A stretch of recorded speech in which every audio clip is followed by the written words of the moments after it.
আসসালামু আলাইকুম। আমি আজ রান্না করছি আমার রান্নাঘরে চিংড়ি বাটা দিয়ে ঝিঙ্গে পোস্ত। সর্ষের তেল দিয়েছি 1.5 টেবিল চামচ, দিয়ে দিচ্ছি আমি কালো জিরে ফোড়ে, তেজপাতা, পেঁয়াজ কুচিটা দিয়ে দিলাম।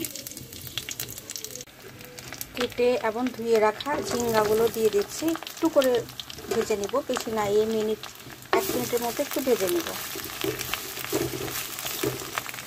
তো ভাজা হয়ে গিয়েছে। এখন দিয়ে দিচ্ছি আমি সামান্য একটু হলুদ।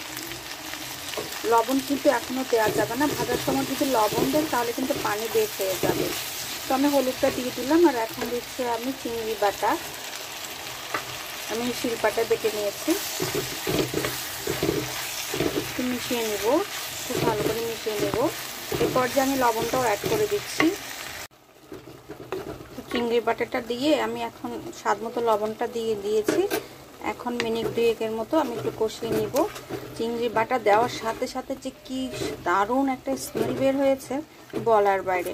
আপনারা যখন করবেন তখন আপনারাও টের পাবেন। এখন কিন্তু পানিটা ছেড়ে দিবে। আমি একটু কষিয়ে নিলাম, এখন ঢাকনা দিয়ে দিব 1 মিনিটের মতো। তো 1 মিনিট পর আমি ঢাকনাটা সরিয়ে নিচ্ছি। দেখুন পানিটা বের হয়ে গিয়েছে, আমি কিন্তু কোনো রকম পানি অ্যাড করিনি।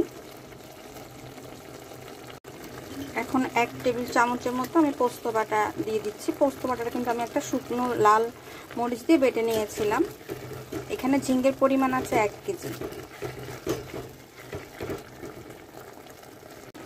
টকবগি ফুটছে। এই পর্যায়ে আমি কাঁচামরিচটা দিয়ে দিচ্ছি। আমি বেশ কটা কাঁচামরিচ দিয়েছি। অল্প একটু পরিমাণ আমি চিনি অ্যাড করে দিলাম, এতে টেস্টটা অনেক বেশি বেড়ে যাবে। এখন নেড়েচেড়ে আমি ঢাকা দিয়ে আর 1 মিনিট জাল করে নিব। এটা হয়ে যাবে আমার দারুণ মজা চিংড়ি বাটা দিয়ে পোস্ত ঝিঙ্গে।